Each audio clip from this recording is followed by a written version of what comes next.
Life is a miracle. If you need proof that your life can change, you are about to get it.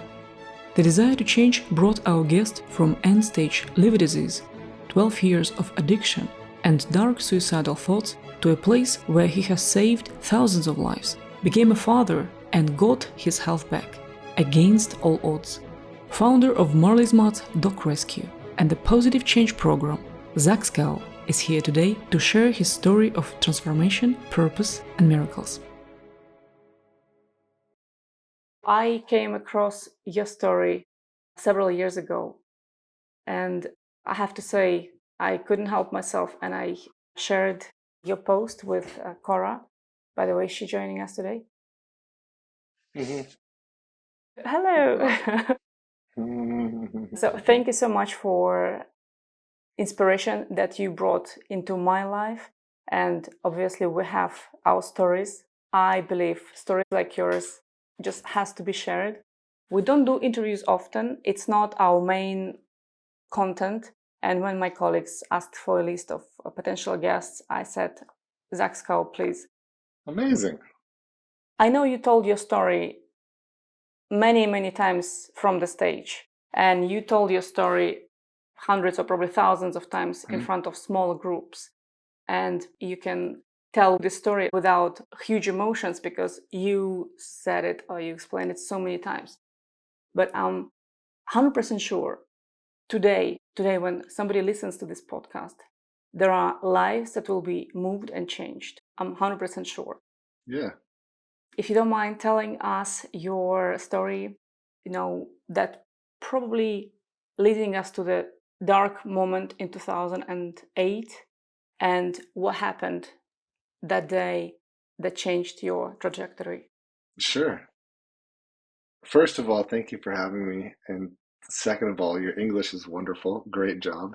And to be honest, I don't get tired of telling my story because it's so necessary for me to remember all of the gifts and where I've come from and where we are now. And anytime I get an opportunity to share it, if I give it any effort at all, it sort of takes me right back there to what I was feeling in those times and in those moments. So I always welcome sharing it, and it's just a challenge of whether or not I can get through it without crying. Take my sip of liquid courage coffee so that hopefully I don't cry through my story.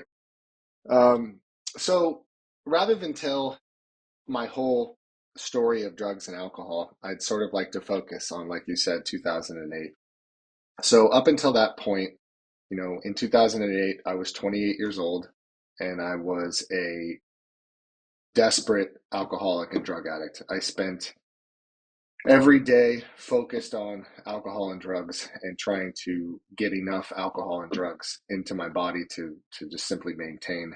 My entire life, I'd always felt like a fish out of water and like something was a bit off in terms of socially, in terms of my comfort level with myself, in terms of worthiness. It was always an uphill struggle to try to feel worthy enough to be alive, and I had this not only aching loneliness, but this sort of consistent frustration with myself that I wasn't earning my time here on earth, that I wasn't worthy of being here on earth, and that I was very much so in the way of other people's happiness and other people's lives, and that I was a burden and that I was worth less. And it was, alcohol was one of the only things that helped fill me with any sense of calmness, where I could quiet the noises that were happening in between my ears. In 2007, towards the end of 2007, after many years of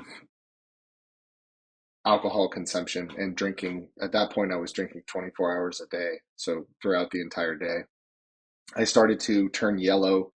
I started to swell in my stomach. I started to have moments of lapse in my brain where it would stop working. I would vacillate between present and not present, and turns out I had ammonia build up on my brain.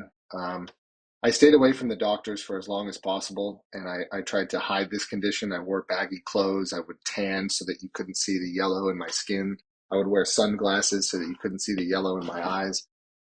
And then by the time I finally went to the doctor, the nurse asked me into her office, and she sat me down and she started I knew it was bad because she started petting my hand and she was starting to cry. She was starting to get emotional. And I had known this nurse through her daughter, just being in our community. And she told me very matter of factly, she said, honey, you're in liver failure and you need to go to a hospital right now. And I said, I was already at a hospital.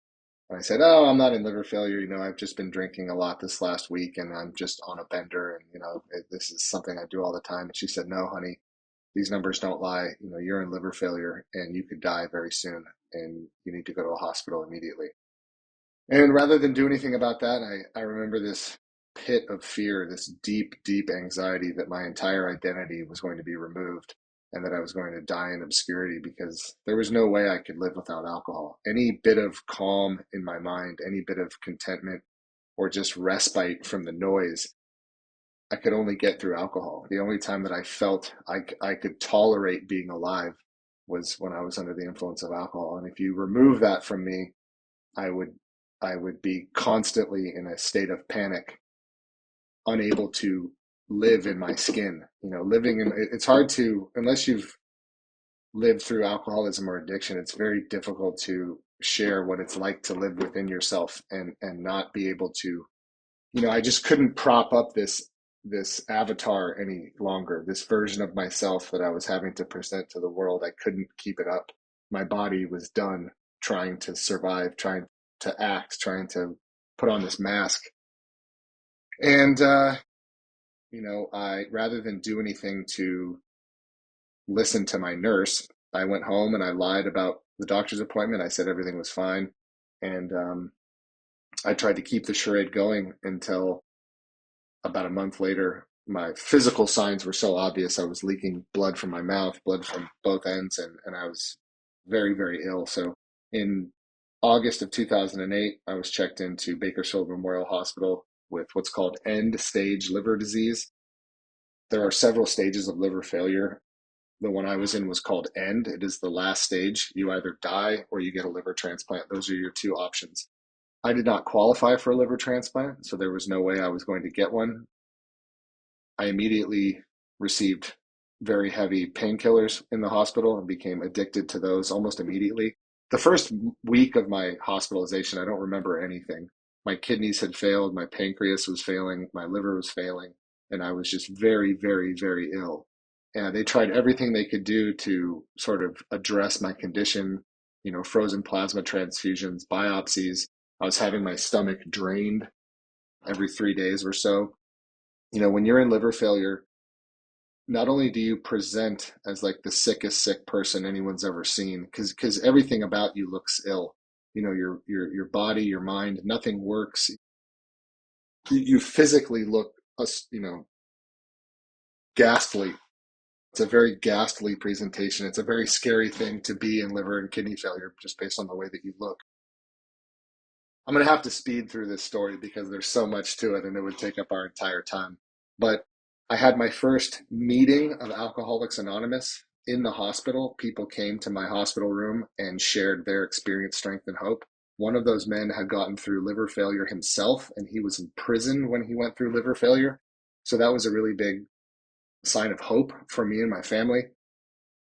By the grace of God, towards the end of my hospitalization, I was admitted to the comprehensive transplant program at Cedars-Sinai, which is the best liver transplant hospital in America. After about 5 weeks at Bakersfield Memorial Hospital, my dad was doing everything in his power to get me a liver transplant. That was the only way I was going to survive. The doctors told me that I was not going to survive 90 days without a liver transplant, that this was a desperate situation, and if I didn't get a liver transplant soon, I would pass away.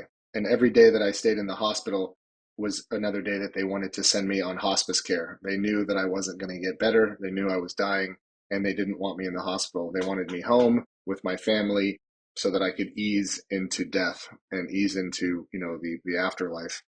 Um, as I shared before, I was miraculously admitted to the comprehensive transplant program at Cedars-Sinai. I was sped down to that hospital. I was admitted into that program, and basically what they told me is if you can survive 6 months, you'll get your liver transplant. But you have to survive 6 months without any alcohol. without anything. And if And if we keep you in this hospital, you're going to die. So they sent me home. They said, you need to stay near an emergency room. And at this point, my dad is taking care of me, and he's an aeronautical engineer. He's not a doctor, he's not a nurse. And he was terrified. He said, how am I supposed to take care of my son when I don't have any medical training and he's dying? But that's what we did. We went home, and the very first thing that happened was going through opiate withdrawal. So I went through 2 days of drug withdrawal that was horrific. That almost killed me. I mean, I was seeing things, I was hearing things, and just having my dogs present. I had 3 rescue dogs at the time. Marley, who was a Rottweiler pit bull, Tug, who was a Labrador, and then Buddy, who was a Cocker Spaniel. And if I didn't have Marley in bed with me, kind of just feeling his chest rise and set, I was disconnected from reality. So the first real blessing that my dogs gave me was getting me through that experience of withdrawal. I've never been more afraid in my life. I was not connected to reality. And when you're experiencing hallucinations, it's a very terrifying thing. I was also so physically fragile. I was so fragile that going through that was very taxing on my body. Um, I started to hyper focus on suicide after that. I just couldn't be alive. I had no idea how to live without alcohol or drugs. I was terrified. I was scared of people, places, and things all day long, every day. I woke up to fear. I went to bed in fear. I couldn't sleep. And the only thing that I could think about to put myself into action was to take my own life, was to relieve the pressure I was putting on my family and all the other people in my life whose my existence was challenging to. And I didn't want to die. I just had no idea how to live. No idea how to put the first foot forward. And I couldn't get out of my mind. My mind was such a dangerous neighborhood, being stuck in between my ears and listening to the narrative, and the dialogue was just so sick. I was so mentally sick. And then one evening, I had gone to the bathroom in bed, which happened often because I couldn't control my bowels, and I got up to clean myself, and I walked past myself in the mirror, and I focused on my eyes and my face and my body, and I didn't recognize who was looking back at me. I said, who is this person? Who is this skinny, yellow, pregnant, terrified looking person that's staring back at me? And it wasn't just that I didn't recognize what I looked like. I didn't recognize my eyes. Like, my eyes didn't seem like me. And at that point, I just knew that I needed to check out, that I couldn't be around anymore. And I'd already disappeared. And because I'd already disappeared, I might as well just take my life. And while that was happening, I looked down at my dogs, and my dogs were all sitting next to the toilet looking at me, like I was the most wonderful person that's ever been created. And more importantly, in those moments, it's hard for me to explain how hard it is to reckon when you don't recognize yourself. When you're at a moment of extreme lowness, at a moment where you have no hope, like no hope. I had no hope that I was ever going to discover myself again, that I would find myself. I was constantly terrified of being alive. And I looked down at my dogs, and they were staring up at me like I was there, like nothing had changed, like I was healthy, like they loved me, like things were going to be okay. And most importantly, that they saw that I was in there. And I had such a hard time recognizing that I was still there. I didn't know that I was still inside, that I was still here. I just felt like it was this constant out of body experience. And so that night we never went to bed. I stayed up, I wept, I just cuddled with my dogs on the floor. Then I started journaling, and I watched the sunset rise. And basically from that day forward, my life was dedicated to my dogs. And by that, I mean, I started bringing foster dogs into my home. I had been working for a dog rescue prior to that. I had been volunteering for a number of organizations. And I started volunteering by bringing dogs into my home, and I started fostering. I couldn't move very well. I couldn't barely walk, but I threw myself into this experience. So we started with one dog, one became two, became three, and then I had a litter of puppies. And so all of my time, instead of being stuck in between my ears, instead of focusing on what I couldn't do, instead of focusing on the sickness and the pain and the sorrow and the potential imminent death, I was focusing on these dogs, and I had to write their stories. I had to write their biographies. I had to create their advertisements, their posters. I had to create their online profiles. I had to take their pictures. I had to walk them. I had to crate train them. I had to create rules, boundaries, discipline. I had to give them exercise, affection, love. And so, what a person in recovery needs are rules, boundaries, discipline, exercise, affection, and love. And what a dog needs in rehabilitation are rules, boundaries, discipline, exercise, affection, and love. So as I'm giving myself these things, I'm giving the dogs these things, and we were getting better together. And that next 6 months, all I did was go to meetings, go to recovery meetings, rescue dogs, walk, hike, and every week I was getting better. And every week I was going to the transplant hospital, and they were saying, we don't know what you're doing, but keep doing what you're doing. We've never seen a turnaround like this. Your liver is actually improving. We're sort of shocked. And, they had no idea what I was doing. They just said, keep doing whatever you're doing. And then by the time I qualified for transplant 6 months later, I no longer needed a transplant.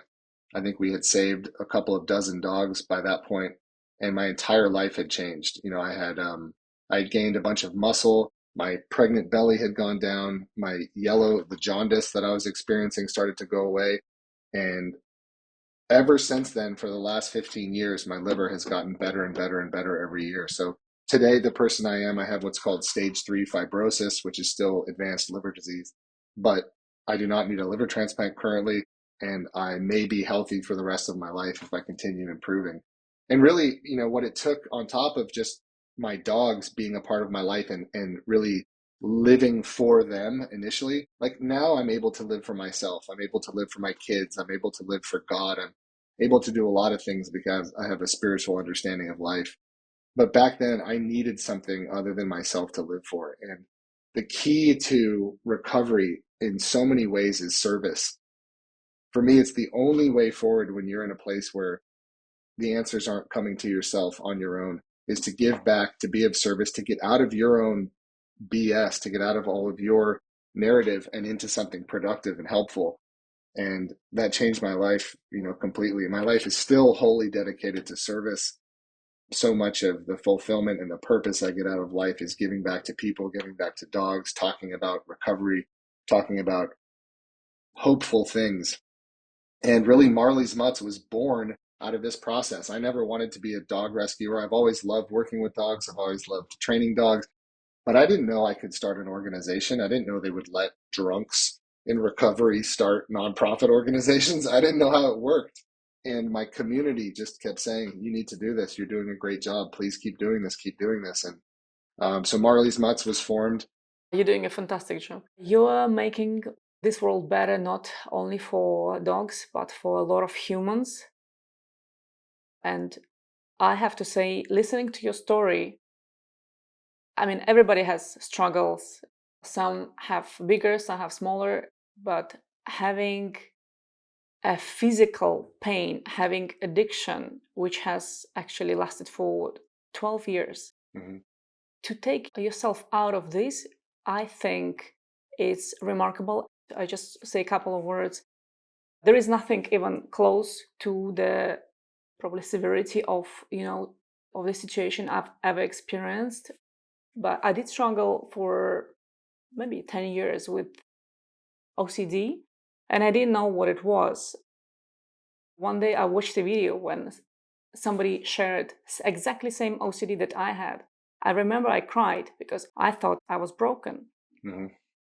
So my path was first to understand it's not something wrong with me, it's something that my brain is doing funny things.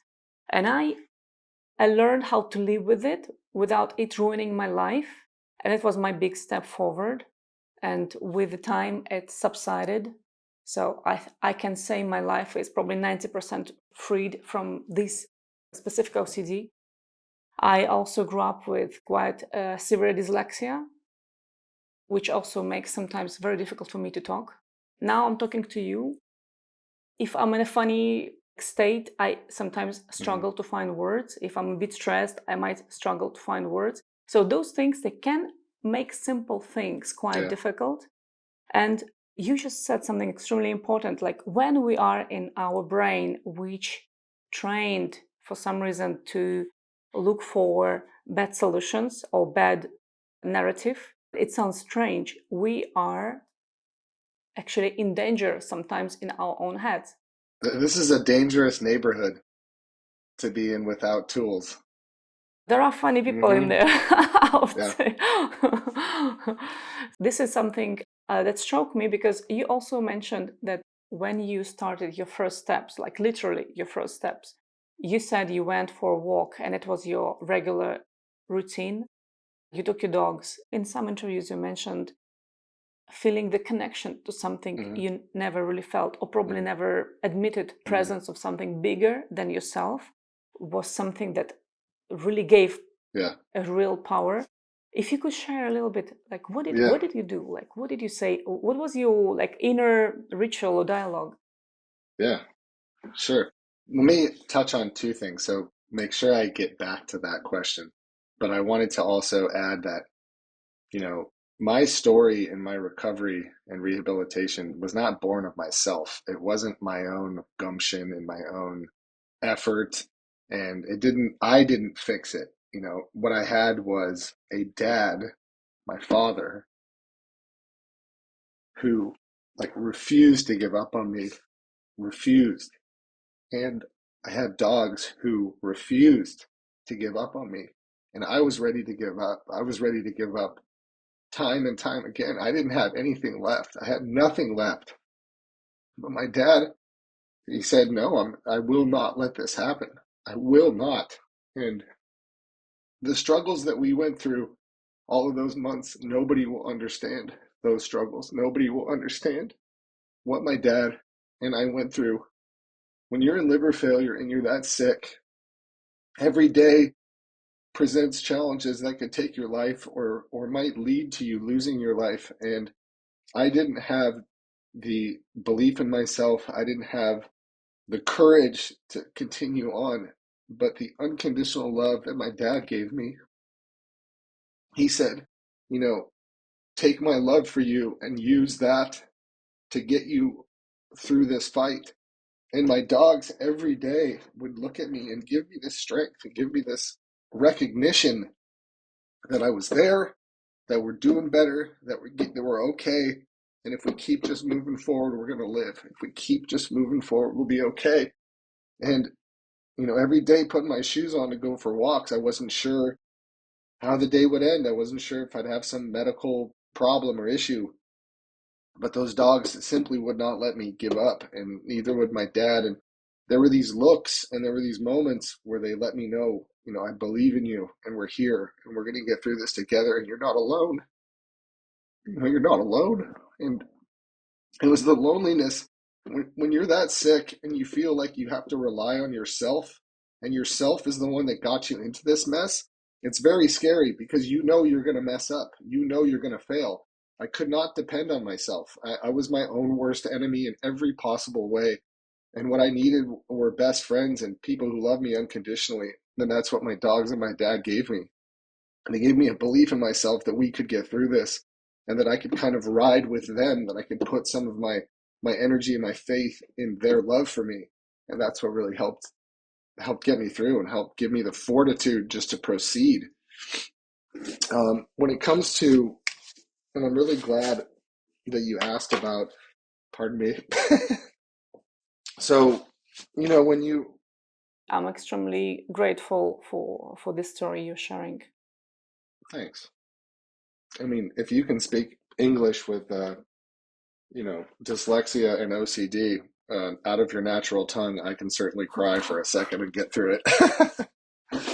So, you asked a question about walking in the mountains with my dogs and finding spirituality and discovering a power greater than myself to plug myself into and to be part of and discover, sort of give me permission to discover my place in the universe.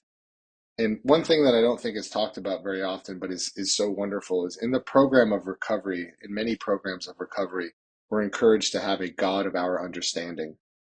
And I was an atheist prior to this. I did not believe in God whatsoever. I believed believing in God meant believing in religion. So that meant believing in Christ or Vishnu or Buddha or Zoroastrianism, or that there was some dogma attached to your spirituality. And I couldn't get down with that. That's not something I could agree with. And so I fought against religiosity my whole life. I couldn't stand religion's place in the world, how it affected people so negatively, the wars, the lives lost, the ideology, the rigid ideology, the exclusion rather than inclusion. All of these things I couldn't stand about religion, and therefore I associated with God. I agree with you completely.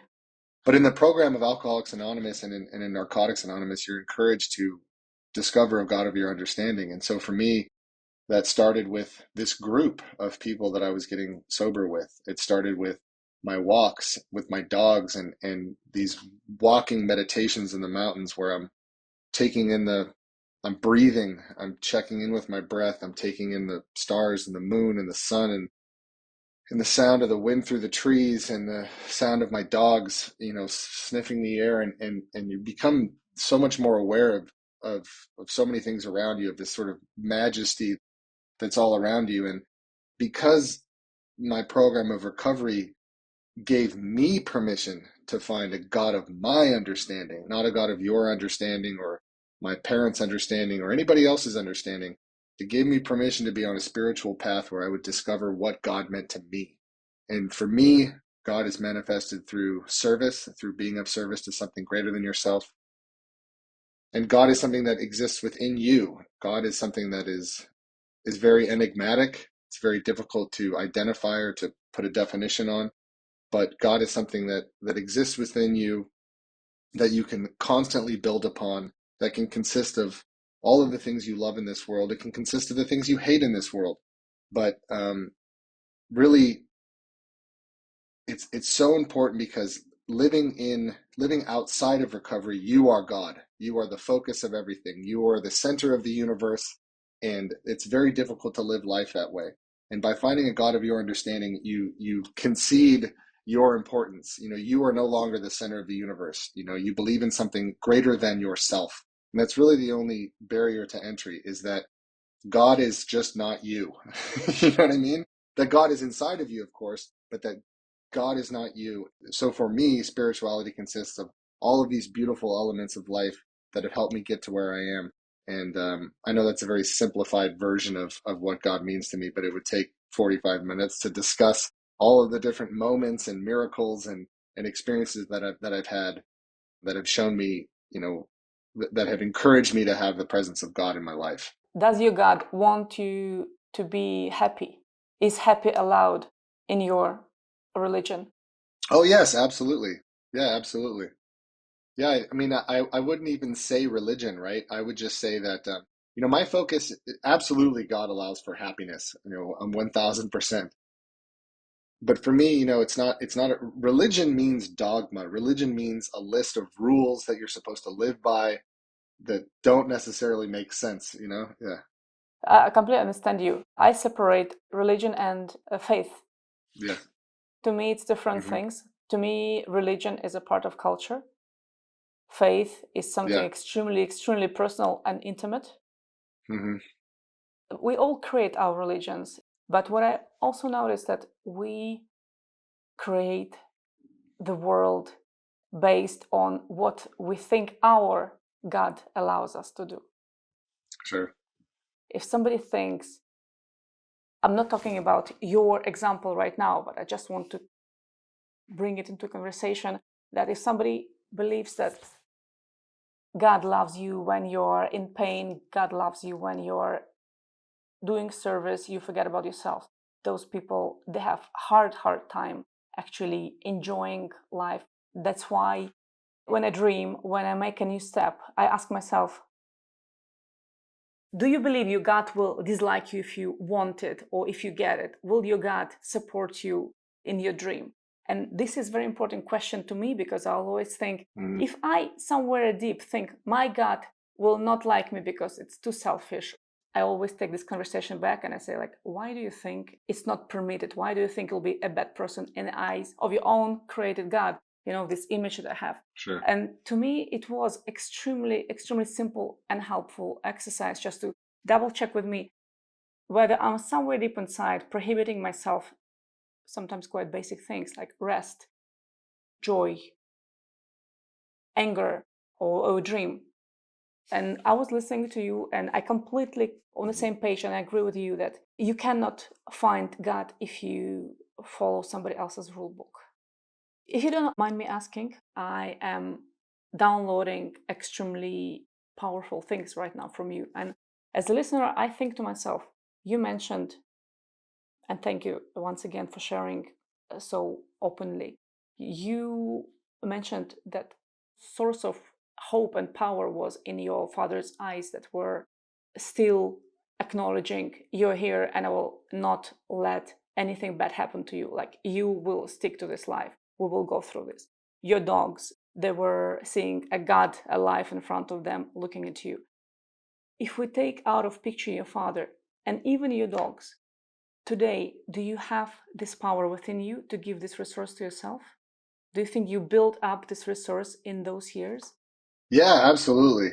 I know that I would not have been able to make it through without them. If I didn't have my dad or my dogs, in my experience, I would no longer be here. I would have passed away as soon as I got home from the hospital. But in charting this spiritual path and being of service as a bottom line, like the bottom line of my life daily is service, is being plugged into recovery, into helping other people, into helping other lives. And through that, I help myself. And I think I've just built up a tremendous practice of giving back. And therefore, I feel like I feel like I get energy and I receive energy and I receive strength and power. And by power, I mean like spiritual power in working with others. So I feel like every year I get better and better and better at working with others. And that resilience that I didn't have when I was sick, I've definitely built up to this point to where now I can do what I was designed for, which is to give back and to help and to live a spiritual life. Really, like spirituality to me is as simple as leaving a positive streak wherever you go.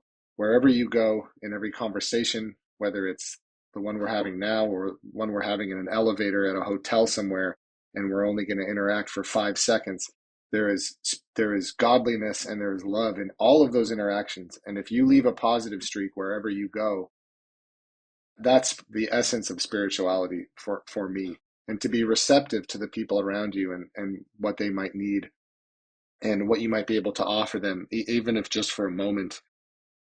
That it also makes life so much more tolerable when you're living in communion with other people and you treat everyone around you as a brother or a sister, regardless of who they are, whether you know them, what color they are, what age they are. There's a unity to the lived experience that makes life so much more tolerable. It is so hard to live when we're so separate and we're on different pages and we're juxtaposed from each other. But if we just focus on leaving a positive streak wherever we go, life becomes so much more tolerable. If somebody today has a question, Zach, maybe I'm not ready to go out there and be helpful and talk to other people. Maybe I'm afraid and scared of this world. If you could give, maybe from your own experience, a simple thing, simple step for somebody who are trying to find any answer today. Yeah, sure. If you want a magic bullet, if you want a magic trick to lead you directly into spirituality, directly into a God moment, I would recommend breath work. I've been involved in breath work now for a number of years. And when you're able to tap into your own breath and get yourself into a hyper oxygenated state, including breath holds, and there are these moments of oneness and this reintroduction to yourself. In many ways, you kind of meet yourself for the first time. And breathwork allows you to dive into yourself, into your chest, into your heart, into locating where this divinity exists. And I've had countless moments in breathwork where I feel like I can see and feel the God within me. I can feel its presence. I can feel the warmth. I can see the light. And all of these things are brought clear in breath work. And I stayed away from breath work for quite a long time.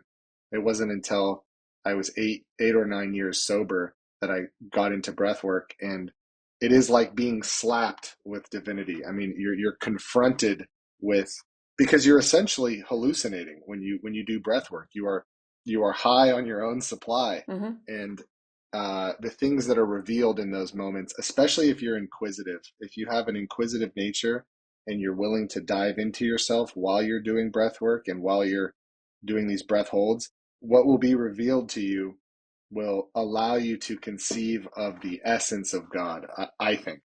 And so it's like a cheat code for discovering spirituality. In order to be successful in breath work, you have to get yourself to a hyper oxygenated state.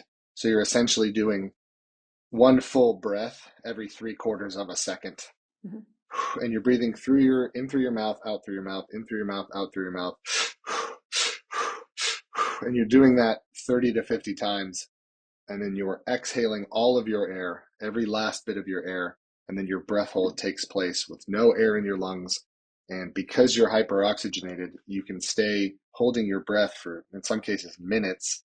And within that experience, you fall within yourself.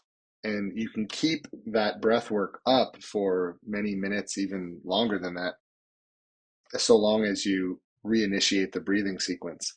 And that breathing sequence, if you get comfortable with it, really will sort of reintroduce yourself to you. And it's a really marvelous experience. It's easier to start out working with someone and have someone explain to you the guidelines and the best practices. Thank you so much, Zach. In my life, several times when I found myself in a very, very deep point on the bottom of my life, if I asked some right questions, it almost turned backwards and I would find myself on a peak of something extremely interesting and promising. Mm-hmm. I see, from listening your story, that was one of your peaks. I believe in our life, it's never one peak. There are several. And every time we have this task, I think it's a spiritual exercise to actually find ourselves in the bottom. And by asking right questions, by taking right angle, find ourselves standing on the next peak of our life. And your peak, I call it a peak, in 2008, became like a start point for your amazing projects. I call them projects, initiatives. Mm-hmm. First, it's Marley's Mutts Rescue Center, which started in 2009, and your Pawsitive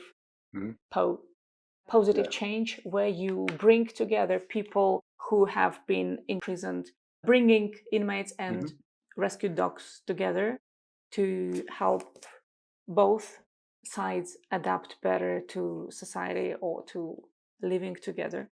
If you could talk about these initiatives and maybe milestones. In the United States of America, when we started the organization, our country was euthanizing more than 2 million animals a year, well more than that, which is an astonishing number. We spend a tremendous amount of billions of dollars on animal welfare, and we are still killing man's best friend at a clip, at a rate that is alarming, to say the least. I saw so many organizations that were just rescuing one dog at a time, kind of putting a Band-Aid on a gunshot wound. And what I thought we could do is develop an organization that looked at the whole problem holistically. So we're not just going to rescue dogs and bring them into homes and get them adopted. We're going to transport dogs. So we're going to take dogs from California and we're going to move them to Canada, to the Pacific Northwest, to the Midwest, where dogs are not being euthanized. So we have a bus and we have a van, and that program is called Mutt Movers. So we move hundreds of dogs a year out of California into areas where they're safe. We also do comprehensive spay and neuter. We'll never address this problem on the whole unless we look at every variable. And one of the biggest variables that's preventing us from success is spay and neuter. Is dogs can reproduce exponentially. People underestimate how quickly dogs can procreate, dogs and cats. So spay and neuter supported by local governments, state governments, national governments is very important in order for us to do this. So we added a spay and neuter component. We also knew that education was critically important. So we're never going to make a difference in this animal sheltering world and community unless we educate the youth, unless we get buy-in from our community. So we formed Miracle Mutts, and Miracle Mutts is 30 teams, dog teams. These are therapy teams that are going to schools, we're going to hospitals, we're going to various types of institutions, and we're sharing the human animal bond. So we have 30 different dogs who are certified therapy dogs who we've certified through our own program. And we're sending them out into the community to share the gospel of the human animal bond so that we can get buy-in from our community. Then we also created our rescue ranch. We have a 20-acre dog rescue ranch, which is in Tehachapi, so 2 hours north of Los Angeles. It's right next to Tehachapi State Prison, which I'll get to in a second. And at our rescue ranch, we have between 40 and 100 dogs living, rehabilitating, mostly large dogs who have been taken off the euthanasia list and saved. And then we developed a training program, which is what you had spoken about, called Pawsitive Change. And the idea behind Pawsitive Change was that for the most part, we depended on foster homes, families like yourself who would bring a dog into their home, rehabilitate, help it get adopted, and then potentially bring another dog into their home, and you repeat the cycle. But we're so limited with what we can accomplish one dog at a time in one foster home or a handful of foster homes. With the prison system, we have this opportunity to use all of these student inmates as fosters for rescue dogs who are desperate for structure, rules, boundaries, all of the things they need to improve. So we developed a program. Lisa Porter, Leah Marquez, some of the best trainers in the United States, helped us develop a program where we have essentially 8 to 10 dogs living with 24 to 30 student inmates at a variety of different prison settings. The dogs train for 14 weeks, so it's 3+ months. They live alongside their incarcerated student trainers at Tehachapi State Prison. We have 2 programs. North Kern State Prison, 2 programs. Victorville Federal Women's Program, so we have a women's program, and we have some children's programming as well. The only program of its kind where rescue dogs are living with incarcerated girls in Bakersfield, California. So with all of these programs, we created an organization that's able to really address all of the factors that lead to animal welfare and control issues. And we've been able to make a very big difference in our community. We've saved, 7 or 8 thousand dogs. We were able to bring all of the dogs back from Afghanistan that were left after coalition forces pulled out of HKIA airport. We've been able to rescue countless dozens of dogs from Lebanon and from Iraq and from Brazil and Romania and Thailand and China and Mexico, all over the place. And really, we got such a great footprint on social media that we were allowed to share all these other organizations on our platform. We were able to share love and light and direct a lot of other support to these smaller organizations that are making a big difference. So essentially we're a grassroots organization that's trying to holistically view all of the variables that have led to this, and we're trying to address each one comprehensively and with purpose. And I think we've done a great job. It's always an uphill battle because funding is always an issue, but Pawsitive Change continues to grow. We've been running Pawsitive Change now for almost 9 years. We've been in 8 prison facilities.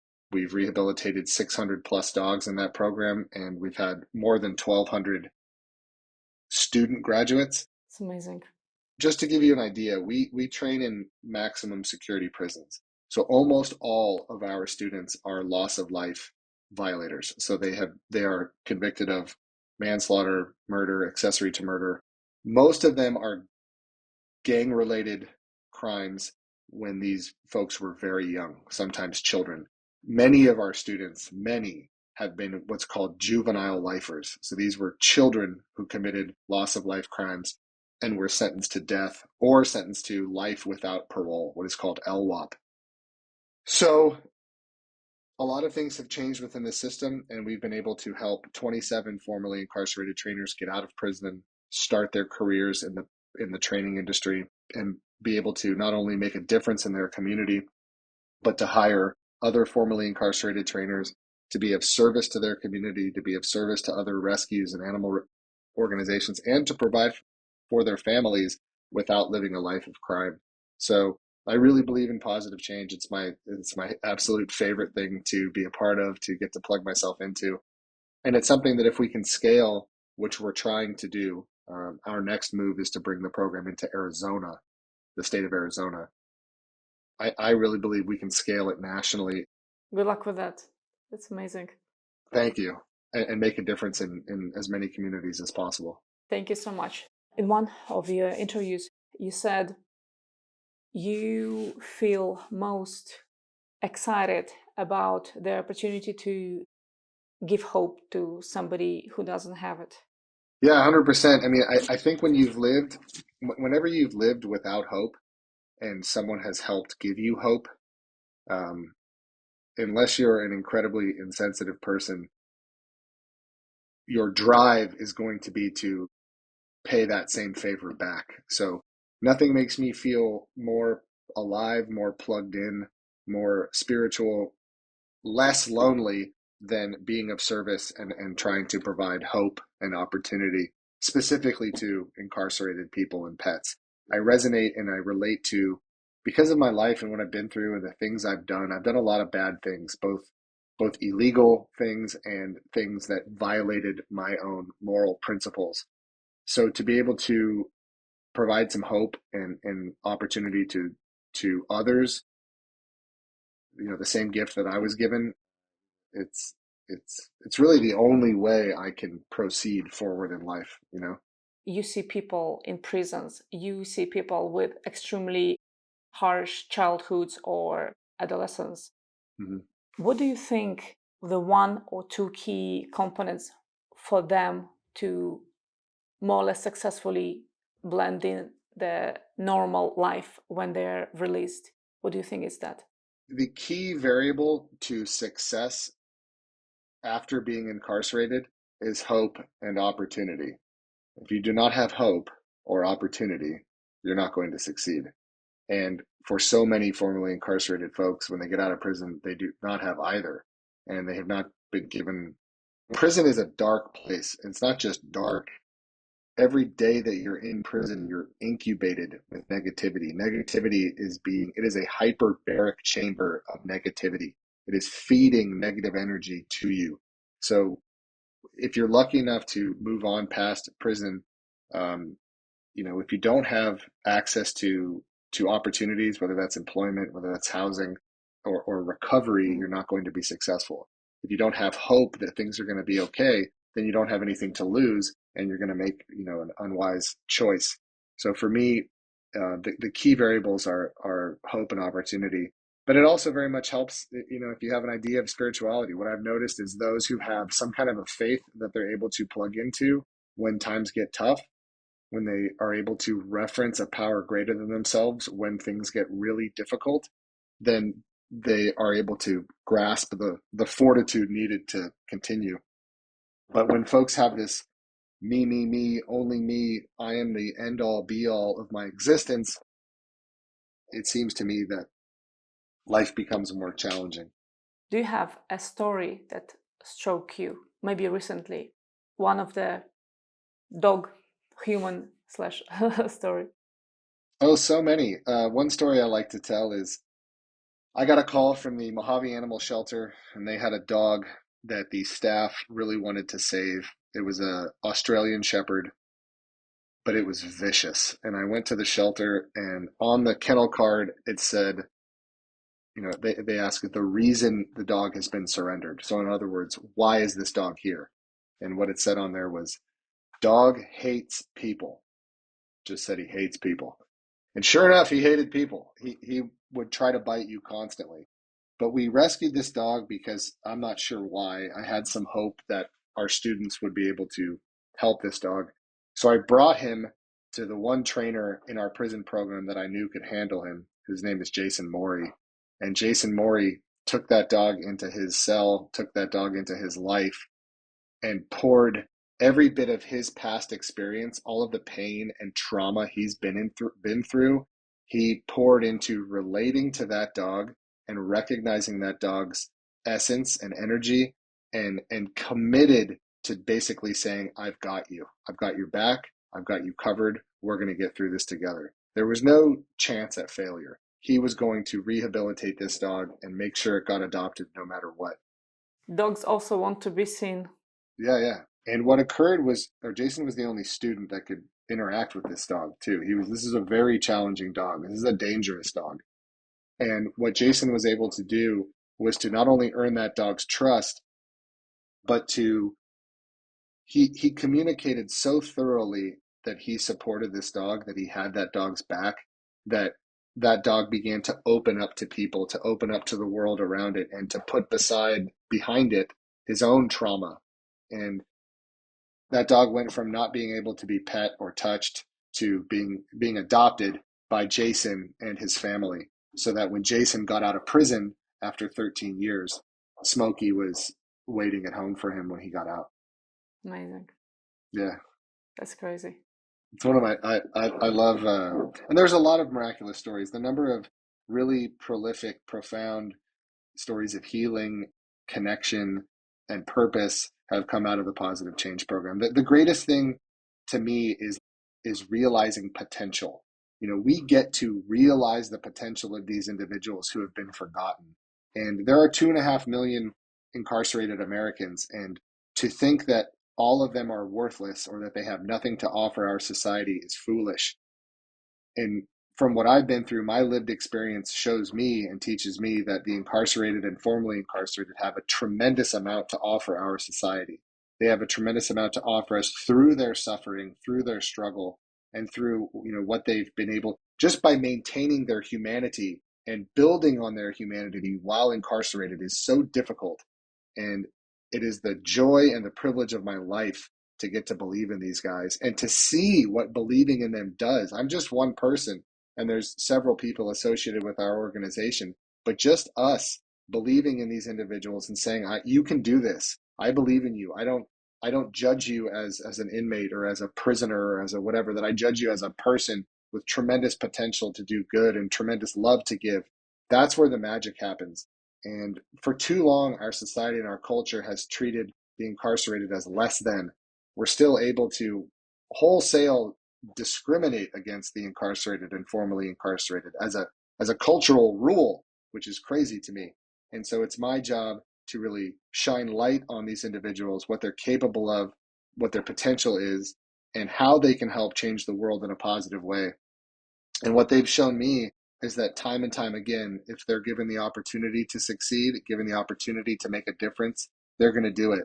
And I have a lot of faith in our students, and I think we're only getting better in how we rehabilitate and how we provide hope and opportunity. And I'm excited to see what happens in the coming years with positive change and the more lives that we can help. Do you think there are people who don't have this kindness left in them? Like, not at all? Uh, there are people. You know, Father Greg Boyle says something that it's always resonated with me from Homeboy Industries. He has never met an evil person, ever. He's interacted with tens of thousands of gang members, tens of thousands of formerly incarcerated. And he says, I've never met an evil person. I've met traumatized people, I've met wounded people, I've met, you know, desperate people, but I've never met anyone evil. And I have to agree, you know, I have seen a lot of people that the world wants me to judge. I've had a lot of students that the world would rather just judge as bad people that should be kept away from us, locked up, throw away the key. And that hasn't led to anything positive. On the other hand, if we start healing together and we start unpacking our pain together, then those traumas fall away and we start to heal. That's what I believe in. I believe that everybody is capable of healing. There are people, you know, who have been so traumatized that it's difficult to find a way forward. It's difficult to unpack that trauma and address it. But I think with the right tools, it's always possible. It's a very positive way to look at things. I just think, how can we help those people want to change? Don't you think that's the first thing that needs to happen? Somebody needs to want a change. Yeah, of course. So many of our adult incarcerated, I view as children. The best way for me to view them less threateningly is to view them as children who weren't given, who didn't have their needs met. And if you view people who have experienced trauma as children who have not had their needs met, then you are automatically empathetic to what they're going through. And it's very difficult. Some people may never be able to be healed. Some people may never come back. Some people may be on a path towards evil because of their trauma that we can never reverse, that we can never interrupt. But there are also people who seem like lost causes, who are not lost causes, who just need to be believed in. We underestimate the power of I believe in you, I've got you, I love you. We underestimate the power of that. And what our program aims to do is try to share that message with as many people as possible. Not only that, but that I'm your brother. I'm a man. I'm a 45-year-old man with tattoos. And I'm here to uplift you as a brother, to look you directly in the eyes and tell you that I love you and that I believe in you and that you can do this. And that's where the power is. And we're so hesitant to do that as people, and in particularly men bonding with other men. It's so important to be seen and validated, kind of held by a fellow man, to where you can be vulnerable, where you can talk about your fears, where you can talk about your, and in the prison system, we don't allow an avenue for that because emotions are weakness. Spirituality is weakness. Talking about your emotions, crying is weakness. All of these things are not allowed because it's a violent place and you're essentially making yourself vulnerable, to physical danger. But if we can provide a safe space for those topics to be unpacked, Mm-hmm. for those traumas to be uncovered and to be rewound, Mm-hmm. then all kinds of things are possible. So many things are possible. I went through childhood sexual abuse that I never thought I was going to get better from. I thought I was just destined to be afraid of women. I just thought that when it came to intimacy, I was always going to be afraid. I was always going to be fight or flight, and I was always going to have to fake that I was comfortable in those situations. And through therapy and discussing it, talking about it, sharing about it with other men, it's almost gone away. And so I think there are traumas that we think are part of our identity that we almost can't live without. And the truth is that they're not. They're just interruptions on the way to, the road of happiness. Completely agree with you. You know what I found on the way to my own answers? The answers are quite simple. Mm-hmm. They are so simple. Sometimes it just blows my mind. Like, why don't we use it? Like you just said, just be kind. Mm-hmm. Just offer somebody your hand, or just wake up and decide to have smile on your face today. Yeah. Simple things like that. Like simple things like that. Mm-hmm. We all have the answers. And they are simple, and they are the same answers. Mm-hmm. For most of the questions, they're Mm-hmm. exactly the same answers. And like literally 3 days ago, I realized one of my biggest dreams. And you know what happened next day? I found myself worrying about simple things, day-to-day things. And I just Mm-hmm. said to myself, like, can you smile? you know, like you just Yeah. realized one of Yeah. the biggest dreams of your life. Like, can you smile? And I just realized Yeah. it's not the outside circumstances, it's inside circumstances that Mm-hmm. make us who we are. And I just think these are simple reminders, and I'm so grateful for your simple reminders that you brought today, because I think it's not the complicated answers, it's the simple answers that we remember to act on, will change life, will change everything. If you were to ask any person in the world, pull someone off the street and say, what are your keys to happiness? What do you need to change in your life to be happy? They would know exactly what to say. It's not that we don't know how to make ourselves better. It's that we don't have the self-love to initiate discipline in our life. Absolutely. And it all starts with self-love and self-esteem. Discipline is an expression of self-love. If you love yourself enough, then discipline will naturally occur in your life because you care enough to implement those changes in your life. But I think inherently deep down inside, we don't find ourselves worthy there, or we are magnetized towards suffering. Therefore, we ignore it. And It's such a simple path, and the idea is so simple, to love oneself, to appreciate oneself, but it is very difficult to actualize. It is very difficult to take a step back and say, I love me, I love myself, and I'm going to do the things necessary for myself to create happiness in my life. It is it's one of life's great conundrums. And it pays back a huge amount. And I think we deserve all those good things that start to happen when we love ourselves, because I know, it's not the most easy thing. It's a simple thing. It's not an easy thing. Yeah, absolutely. Zach, thank you so much for your time today. Where can we find you and what can we do? The best way to find us is at marleysmutts.org. I'm sure you'll have a link. You can find us all over social media. So Marley's Mutts for the organization, Pawsitive Change Program, Pawsitive. I'm Zach Skow, Zachskow. This is Cora Rose, Corarose. And yeah, you can also just Google search any of us and you'll find us. Amazing.